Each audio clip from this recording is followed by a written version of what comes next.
Dernière nouvelle 24 heures.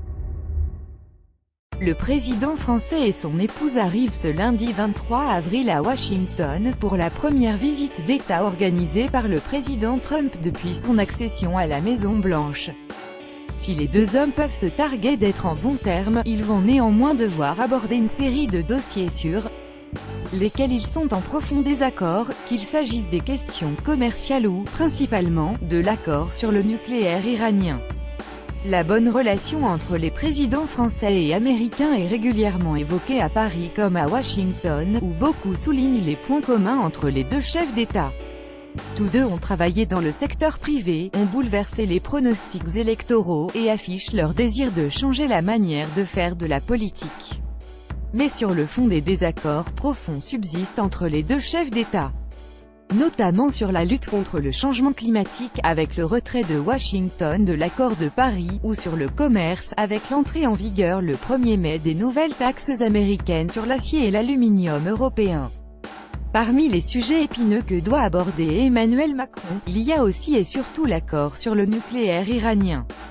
Le président Trump a donné aux signataires européens jusqu'au 12 mai pour réparer ce qu'il appelle les terribles lacunes de cet accord, faute de quoi il refusera de prolonger l'assouplissement des sanctions américaines contre la République islamique. Alignement sur la position américaine, le sujet est d'autant plus sensible que l'escalade rhétorique entre Téhéran et Washington se poursuit, avec cette nouvelle mise en garde de l'Iran. La République islamique menace de reprendre son programme nucléaire si les Américains rompent l'accord de 2015. Or, un retrait américain signifierait ni plus ni moins que la mort de l'accord, estime le chercheur Clément Terme. Les Européens seront obligés de s'aligner sur la position de Washington. Je pense d'abord que cet accord n'était pas une victoire de la diplomatie européenne, mais une victoire de Barack Obama. Donc, les Européens ont suivi l'impulsion donnée par les États-Unis. Et donc, il est très probable que les Européens, à nouveau, suivent l'impulsion donnée par les États-Unis, analyse ce spécialiste de l'Iran. Plutôt que de s'inventer une diplomatie européenne balbutiante, même si c'est vrai que les États-Unis ont donné ce rôle d'intermédiaire à l'Europe, il est très peu probable que les Européens, puisqu'ils partagent de nombreuses préoccupations américaines au-delà du nucléaire sur la région, sur le balistique, puissent à eux seuls défendre l'accord sur le nucléaire, poursuit Clément Terme. Puisque cela voudrait dire qu'ils se rapprochent des Russes et des Chinois, dans un contexte où les tensions russo-américaines sont très grandes.